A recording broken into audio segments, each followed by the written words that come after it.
네, 오늘 주신 말씀을 우리가 같이 읽도록 하겠습니다. 오늘 주신 하나님의 말씀은 고린도전서 11장 2절에서 12절까지 말씀을 우리가 같이 읽도록 하겠습니다. 우리가 계속해서 고린도전서의 말씀을 가지고 우리가 수요일마다 말씀을 나누고 있습니다. 오늘 우리가 이제 읽은 11장부터 14장까지는 이제 교회 내에 나타난 세 가지 문제에 대한 이제 사도 바울의 가르침이 기록이 되어 있습니다. 그래서 오늘 우리가 본문에서 읽었던 것처럼 예배를 드릴 때에 여자들의 이제 복장에 대한 이제 문제를 사도 바울이 이야기를 하고 있고, 또 그 이후에는 이제 선창식을 할 때에 아무래도 이제 고린도 교회에 잘못된 그 이해를 가진 사람들이 많았다 보니까 성만찬을 하면서 이렇게 투태를 부리는 그런 일들이 있어서 이제 거기에 대한 가르침이 있고, 또 나중에는 우리 그리스도인들이 관심이 매우 많은 성령의 은사에 대해서 고린도 교회에 하나님의 은혜로 많은 성령의 은사가 부어졌는데, 그것을 잘못 쓰다 보니까 오히려 교회에 혼돈이 생기로 인해서 여러 가지 그런 일들이 생긴 것에 대해서 이제 사도 바울이 고린도 교인들에게 가르침을 주고 있습니다. 오래전 일인데, 제가 한국에서 신학교를 다닐 때 이제 신학생들만 참여하는 세미나에 이제 참석했던 적이 있다. 그때에 Q&A 시간을 갖는데, 이제 그때 강사로 오셨던 분들이 뭐 당시에 한국 교회를 대표하는 목사님들이 이제 대부분 이제 오셨. 그중에 이제 저는 어떤 이제 목사님 옆에 이렇게 갔는데, 어떤 여자분이 손을 들고 이제 목사님에게 질문을 하는 겁니다. 뭐냐면, 왜 여자는 안수를 안 주나요? 물론 이제 오늘날 한국 교회 같은 경우는 대다수의 교단에서 여자분들에게도 안수를 주는데, 당시만 해도 그때가 2002년 아니면 2003년쯤으로 기억이 되는데, 그때만 해도 이제 주요 교단에서는 여성들에게 안수를 주지 않았습니다. 그랬더니 그 여자다 보니까 안수를 받고 싶었겠죠. 그러나 받을 수 없는 이제 그런 상황 가운데 굉장히 그 부정적으로 왜 여자는 안수를 주지 않습니까? 하고 이제 질문을 했더니 그 목사님께서 이제 답을 하시기를 영적인 질서로 이해해라. 이제 그렇게 이야기를 했습니다. 이제 그게 이제 저는 기억에 남는데, 그 이야기를 듣고 이제 그 여자분은 목사님도 똑같아요라는 게 표정으로, 납득하지 못하겠다는 표정으로 뒤돌아섰던 이제 그런 것들이 이제 기억에 남는데, 오늘 우리가 이제 다루게 되는 남자와 여자, 물론 예배 때의 여자의 복장에 대한 문제지만 그 안에는 또 이제 남자와 여자에 대한 이제 신학적인 원리가 있다 보니까 굉장히 다루기가 쉽지가 않습니다. 여러분들도 오늘 본문 말씀을 읽어봤지만 그 얘기 같고 이해하기도 쉽지가 않고, 또 적용하기도 굉장히 어렵습니다. 오늘날은 아무래도 여성의 인권이 굉장히 높아진 이제 시대를 우리가 살다 보니까 오늘날 우리 문화 속에서 이것을 어떻게 해석하고 적용을 할까, 그런 어려움이 있는데, 그래서 우리가 이 본문의 말씀을 올바르게 이해하기 위해서는 이제 두 가지를 우리가 생각을 해야 됩니다. 첫째는 뭐냐면, 당시의 고린도 지역이 어떠한 곳이었는가, 그리고 당시의 고린도 교회는 어떠한 교회였는가, 이것을 우리가 머릿속에 생각을 해야 됩니다. 제가 지금까지 이렇게 고린도 교회에 대해서 여러 번 이렇게 말씀을 드렸는데, 그런 것들을 좀 생각하면서 이 문제를 우리가 봐야 그것을 이제 우리가 바르게 이해할 수가 있고, 두 번째는 이것을 그러면 우리가 오늘날 우리 삶 가운데서 어떻게 적용해야 될까, 그것도 또 우리가 염두를 해두고 고민하면서 오늘 말씀을 들어야 됩니다. 그래서 저도 오늘 이렇게 말씀을 열심히 전할 텐데, 여러분들도 잘 듣고 이 말씀을 통해서 하나님이 내게, 그리고 우리에게, 그리고 우리 공동체에게 주는 교훈이 무엇인가를 함께 고민하기를 원합니다. 앞서 말씀드렸던 것처럼 사도 바울은 고린도 교인들이 물었던 그런 질문들에 대해서 이제 답을 해주고 있는 상황입니다. 그러니까 아무래도 여자가 머리에 무엇을 쓰는 이 문제에 대해서도 이제 누가가 이제 사도 바울에게 물었을 것입니다. 왜냐하면 이 문제를 가지고 이제 교회에 분란이 생겼기 때문에 과연 여자가 머리에 쓰는 것이 맞냐 아니면 안 써도 되느냐라고 이 문제에 대해서 이제 질문을 합니다. 당시 여자들은 공공장소에서는 머리에 이제 수건이나 이제 너울 같은 것을 이제 쓰는 전통이 있었습니다. 이 전통은 성경에서 기원했다기보다는 유대교의 전통에서 이런 전통이 이제 생겨가지고 당시의 모든 여자들은 이제 공공장소를 갈 때마다 이제 머리에다 이제 두건이나 수건을 쓰고 이제 다녔습니다. 이렇게 한 이유는 당시에 사회상이 반영된 결과입니다. 당시에는 가부장이 굉장히 가부장적인 사회였기 때문에 남자의 그 포지션은 굉장히 높고 그에 반해서 여자는 굉장히 낮은 포지션에 있다 보니까 그래서 역사적인 기록에서도 보면 그 유명한 유대인 역사가 요세푸스에 그려 보면 여자는 모든 면에서 남자보다 열등하다라는 글이 쓰여 있을 정도로 당시는 오늘날엔 그렇게 생각하지 않지만 이제 당시에는 모든 사람들이 이제 그런 생각을 가지고 살다 보니까 여자는 이제 머리에 수건을 쓰고 이제 다녀야 되는 그런 이제 상황이 되어 있었습니다. 그래서 만약에 여자가 머리를 안 쓰고 어딘가를 다닌다 하면 굉장히 이제 수치스러운 일로 당시 사람들은 바라보았습니다. 오늘날로 생각하면 이해가 안 되겠지만 당시는 문화가 그랬다는 겁니다. 그래서 머리에 아무것도 안 쓰고 다니면 이제 그런 여자는 어떻게 사람들이 생각했냐면 수치를 모르는 여자구나라고 생각을 했고 당시에 그럼 누가 머리에 아무것도 안 쓰고 다녔냐? 이제 두 부류의 사람이 있는데 첫째는 이방 신전에서 그 일을 하는 여자 사제들이 머리에 아무것도 쓰지 않고 제의에 참여를 했습니다.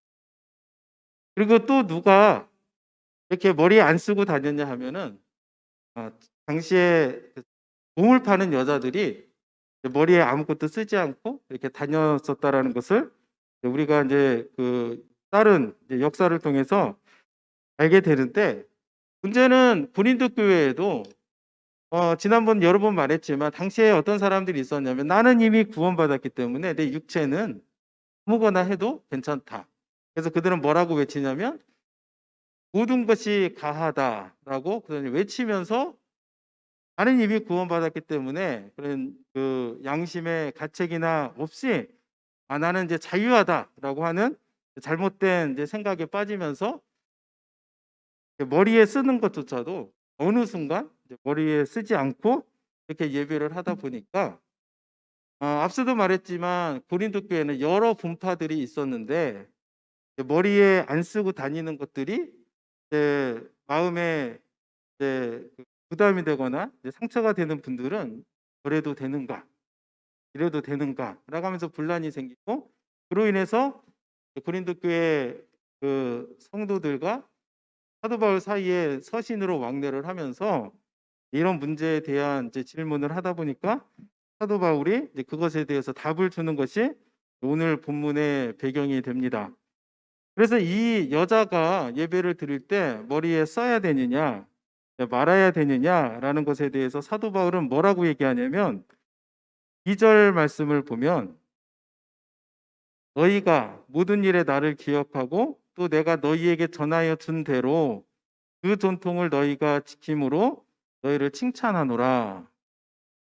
사도 바울은 뭐라고 하냐면 사도 바울이 고린도 교회에서 사역할 동안에는 여자들에게 머리에 수건을 써라라고 그렇게 이제 가르쳤다라고 합니다. 그래서 이것을 뭐라고 하냐면 전통이라고 그래요. 아까도 말씀드렸듯이 하나님의 이렇게 구약에서 이렇게 하나님이 정해준 율법이나 그런 것들이 아니라 이제 전통이라고 얘기하면서 이것을 너희가 힘으로 너희를 칭찬하노라 그렇게 이야기를 합니다. 근데 우리가 아는 것처럼 이게 잘 안 지켜져 가지고 교회에 분란이 생기고 그래서 이제 사도 바울이 답을 쓰는데 거기다가 너희가 이것을 잘 지키기 때문에 내가 너희를 칭찬한다. 이 말은 무슨 말이겠습니까? 이것을 잘 지켜야 너희가 칭찬을 받게 된다라는 이제 그런 뜻을 나타내고 있는 겁니다. 그러면서 3절 말씀에 뭐라고 하냐면 그러나 나는 너희가 알기를 원하노니 알기를 원한다. 이 얘기는 뭐냐면 고린도 교회 성도들이 잘 모르고 있다. 잘 모르고 있는데 알기를 원하는 것이 뭐냐? 각 남자의 머리는 그리스도요, 여자의 머리는 남자요, 그리스도의 머리는 하나님이시라라고 하면서 하나님의 그 창조의 원리를 가지고 와서 여자들은 교회 내에서 예배를 드릴 때 머리에 수건을 써라라고 그렇게 이야기를 하고 있습니다. 이 문제 때문에 고린도 교회에 여러 가지 어려움과 문제가 생겼는데 사도 바울의 답은 쓰라라는 겁니다. 그러면서 그 근거 중에 하나가 뭐냐면 머리됨에 대해서 이야기를 합니다. 여기서 이제 머리는 그냥 우리 육체의 그냥 머리를 의미한다기보다는 지도력을 이야기를 하는 겁니다. 우리가 대개는 그 어느 조직의 그 보스를 옛날 한국말로 뭐 우두머리 이런 식으로도 이제 표현을 했었는데 머리됨이라는 것은 뭐냐면 이제 지도력을 이제 의미하는 겁니다. 그래서 창세기 2장 22절에 보면 창세기 2장 22절을 보면 하나님께서 여자를 창조하셨을 때 어떻게 여자를 창조하셨는가 이제 그것을 이야기를 하는데 아담의 갈비뼈를 취해서 하와를 만들었다라고 그렇게 이야기하면서 머리됨에 대해서 이야기를 하고 그렇기 때문에 여자는 예배를 드릴 때 머리를 써야 된다라고 합니다.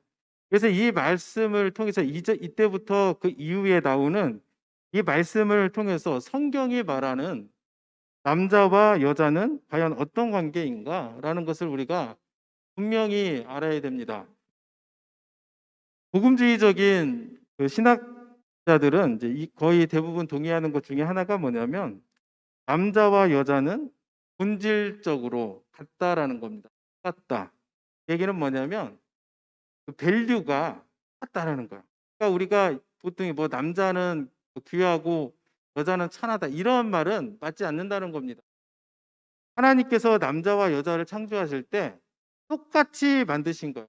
창세기 1장 27절에도 보면 어떻게 기록하고 있냐면 하나님이 자기 형상, 그 하나님의 형상대로 사람을 창조하시되 남자와 여자를 창조하셨다. 즉 남자든 여자든 어떻게 창조되었느냐? 하나님의 형상을 따라 창조되었다라고 하는 것이 성경을 통해서 분명하게 나타나 있습니다. 남자도 그렇고 여자도 그렇고 둘 다 하나님의 형상을 따라 지음 받았기 때문에 그 본질적인 그 가치는 밸류는 똑같다라는 것을 우리가 기억을 해야 됩니다. 그래서 고린도전서 11장 12절에서도 이제 어떻게 기록이 되어 있냐면 이는 여자가 남자에게서 난 것 같이 남자도 여자로 말미암아 났음이라. 그리고 모든 것은 하나님에게서 났느니라라고 사도 바울은 남자가 여자를 다스리거나 남자가 여자를 뭐 억누르거나 이렇게 얘기하는 것이 아니라 남자와 여자는 똑같다. 둘 다 하나님의 형상으로 지음받은 아주 존귀한 존재들이다라는 것을 성경은 우리에게 이제 가르쳐주고 있습니다. 그런데 본질은 똑같아요. 가치는 똑같아요. 우리가 어떤 물건의 값을 매길 때 이제 돈으로 이제 값을 매기지 않습니까? 일반적으로. 그래서 100불짜리, 200불짜리 이렇게 이제 매기는데 똑같다라는 거예요. 그런 원리로 남자와 여자를 보면 이제 똑같다라는 겁니다. 둘 다 하나님의 형상, 받은 굉장히 이제 존귀한 사람이다라는 것을 이야기를 해줍니다. 근데 뭐가 다르냐? 역할이 다르다는 거예요. 여러분들도 그 동의하시나요? 가치는 똑같지만 하나님께서 우리에게 주신 사명, 우리가 남자로서 그리고 여자로서 해야 될 이 역할이 다르다라고 성경은 우리에게 알려줍니다. 그래서 창세기 2장 18절에서도 하나님께서 이제 하와를 이제 창조하게 된 것을 설명하시는데 창세기 2장 18절에 보면 여호와 하나님이 이르시되 사람이 혼자 사는 것이 좋지 아니하니 내가 그를 위하여 돕는 배필을 지으리라 하시니라. 여자의 역할은 하나님께서 왜 여자를 지으셨느냐? 남자를 도우라고 돕는 배필로 지으셨다. 그러니까 똑같지만 본질적으로는 똑같지만 역할이 다른데 그게 뭐냐? 돕는 배필이다라는 것을 성경은 알려주고 있습니다. 그래서 4절 말씀을 보면 무릇 남자로서 머리에 무엇을 쓰고 기도나 예언을 하는 자는 그 머리를 욕되게 하는 것이요. 남자는 쓰지 말라는 겁니다. 원래는 구약에서는 남자들도 하나님 앞에 나아갈 때는 머리에 썼습니다. 그래서 우리 열왕기상 19장 말씀을 보면 열왕기상 19장 13절에 엘리야가 듣고 겉옷을 얼굴을 가리고 나가 굴 어귀의 섬에 소리가 그에게 임하여 이르시되 엘리야야 내가 어찌하여 여기 있느냐. 하나님이 낙심한 엘리야를 부르시는데 엘리야가 그때 하나님 앞에 나아갈 때 그냥 나가지 않고 어떻게 했냐면 얼굴을 가리고 머리에다 뭐를 쓰고 이렇게 나아갔다라고 성경은 가르쳐주고 있는 겁니다. 왜냐하면 그 하나님에 대한 그 경외심을 표현하기 위해서 구약 시대의 사람들은 하나님 앞에 나아갈 때에 이제 머리에 쓰고 나아갔습니다. 그래서 오늘날에도 많은 유대인들은 여전히 머리에 이렇게 키파라고 불리는 헝겊대기 같은 걸 이렇게 머리에다 딱 붙이고 사진을 한번 보여주시면 한 번쯤은 TV나 책을 통해서 이런 모습들을 이제 본 적이 있었을 겁니다. 사람들이 왜 머리에다 이런 것을 쓰고 다니냐? 나는 하나님의 그 종이기 때문에 하나님에 대한 그 하나님 앞에 설 때에 그 경외감을 표현하기 위해서 머리에다 이제 막 이런 것을 이제 쓰고 다닙니다. 그런데 4절 말씀에 보면 이제 남자는 그것을 쓰지 말라고 합니다. 왜요? 왜 남자는 쓰지 말라고 할까요?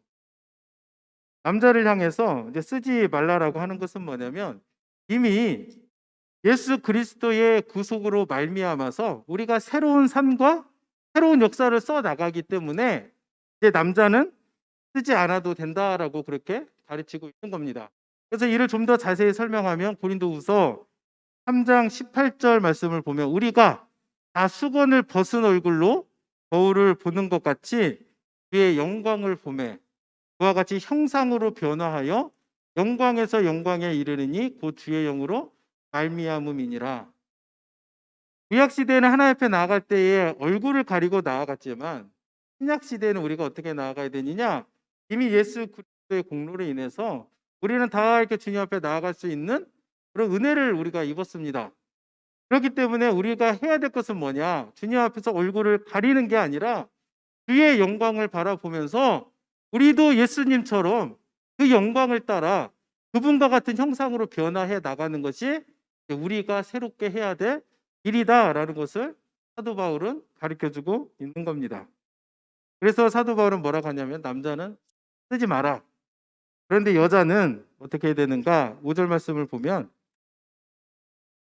5절 6절 말씀을 보면 물은 여자로서 머리에 쓴 것을 벗고 기도나 예언을 하는 자는 그 머리를 욕되게 하는 것이니 이는 머리를 민 것과 다름이 없음이라. 만일 여자가 머리를 가리지 않거든 깎을 것이요 만일 깎거나 미는 것이 여자에게 부끄러움이 되거든 가릴지니라 라고 이야기를 하면서 분명하게 여자는 머리에 그것을 쓰라 라고 이렇게 이야기를 합니다. 왜 그럴까 생각을 해보면 아까도 처음에 말씀드렸듯이 이제 구약의 성경에서는 이 부분에 대한 언급이 없습니다. 예수님도 이 땅에 오셔서 사역하실 때 여자들은 어디 가서 써라라는 말씀을 하신 적도 없는데 사도 바울은 그가 고린도 교회에 가서 고린도 교회 성도들을 가르칠 때에 여자들은 머리에 써라라고 하신 이유는 뭘까? 왜냐하면 당시에 이방 신전에서 그들을 섬기던 여자 사제들과 이제 구분하기 위해서 우리는 마땅히 그리스도인이기 때문에 구별되어야 되지 않겠습니까? 그래서 이렇게 이방을 섬기는 그 문란한 여사제들과 그리고 자신들의 몸을 파는 그렇게 문란하게 살던 사람들과 구분하기 위해서 사도 바울은 어떻게 하냐면 여자들이 예배에 나올 때는 머리에 그것을 써라. 그러면 오늘날 가끔 사람들이 이제 묻는 게 뭐냐면, 아니 성경 말씀이 여자는 쓰라겠는데 왜 오늘날 우리 예배 드릴 땐 여자들 이거 안 쓰나요? 이렇게 물어보시는 분들이 가끔 가다가 이걸 써야 되나 말아야 되나 이제 헷갈려 하시는 분들.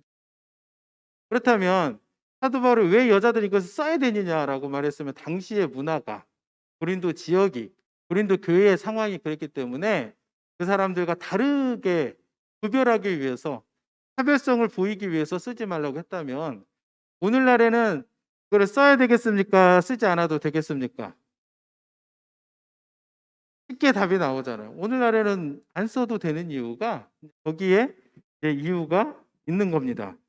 그래서 사도 바울은 이 문제에 대해서 이런 이유를 들어가지고 남자는 쓰지 말고 여자는 써. 그래서 여자는 쓰라고 했기 때문에 이것이 여자가 남자보다 못하냐, 뭐 남자가 여자보다 높냐, 이렇게 생각해서는 안 된다는 겁니다. 아까도 얘기했지만 남자든 여자든 모두 다 하나님의 형상으로 지음을 받았기 때문에 그 가치는, 본질은 똑같다. 다만 하나님 앞에서 역할이 다를 뿐이다. 그 다른 역할이 뭐냐면 이제 헤드십을 하나님께 이제 남자들에게 이제 줄 겁니다. 그래서 오늘 말씀을 통해서 이것을 우리가 어떻게 적용할까? 하나님께서 남자와 여자를 만드실 때 주신 특별한 영적인 질서가 있는데, 그것을 우리는 오늘날 우리들의 삶 가운데서 어떻게 지키며 나아가야 될까? 첫 번째는 가정에서 이 질서를 우리가 지켜야 됩니다. 특히 이제 한국 교회 특성상 보면은 여자분들이 그렇게 열심히 교회를 잘 섬깁니다. 한국에서도 보면 그랬고, 이제 한인 교회들 이렇게 대부분의 교회가 주로 여성분들이 열심히 이렇게 교회를 섬깁니다. 남자들보다는 여성분들이. 그래서 어떤 분은 예전에 한국 교회가 오늘날 이렇게 부흥한 그 이유가 뭔지 아니냐? 그 답은 여성 교회에 있다. 이제 그렇게까지도 이야기를 합니다. 보면은 그 대부분의 교회들 가면 여성 교회 회원들이 열심히 교회를 섬기고 봉사하는 것을 이제 보게 되는데, 그분들이 교회에서만 그렇게 섬기면 안 되고 무엇을 해야 되냐? 가정에 가서 이들의 남편들을 하나님께로 이렇게 인도를 해야 된다라는 것을 기억을 해야 됩니다. 여러분들의 남편이 아직도 예수를 안 믿는다면 언젠가 믿겠지, 이렇게 생각하시면 안 되고, 우리가 하나님 앞에 하나님이 주신 그 말씀을 붙들고 기도하며 여러분들의 남편들에게 복음을 전해야 되는 겁니다. 만약에 내 남편이 믿기는 믿는데 내가 보기에 좀 시원찮다라는 생각이 들면 어떻게 될까요?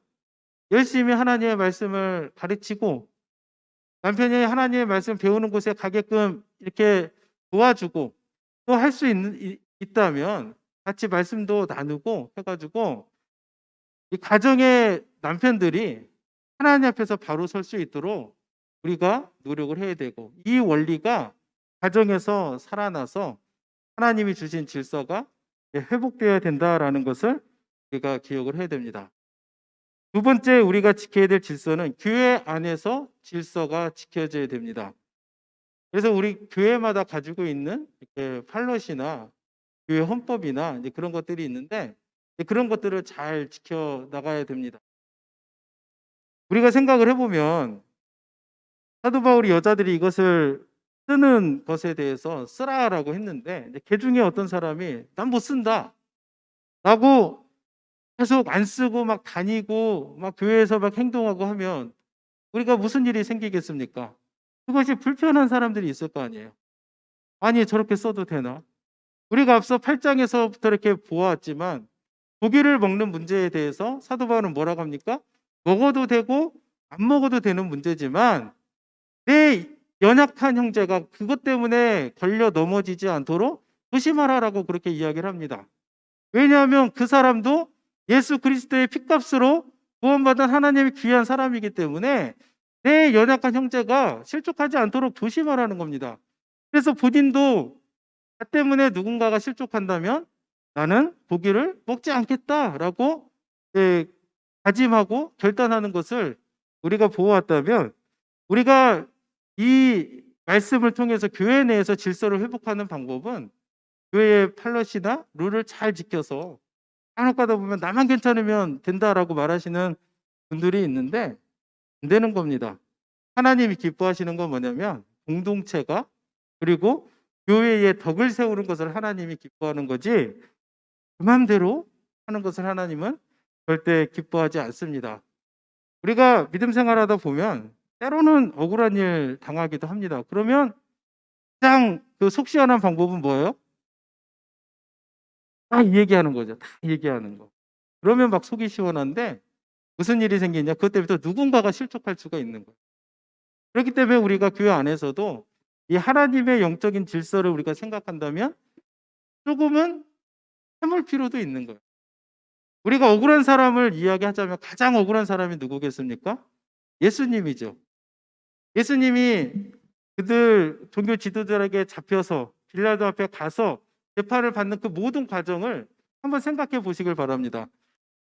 세상에 불의한 그처럼 불의한 재판이 어디에 있겠습니까?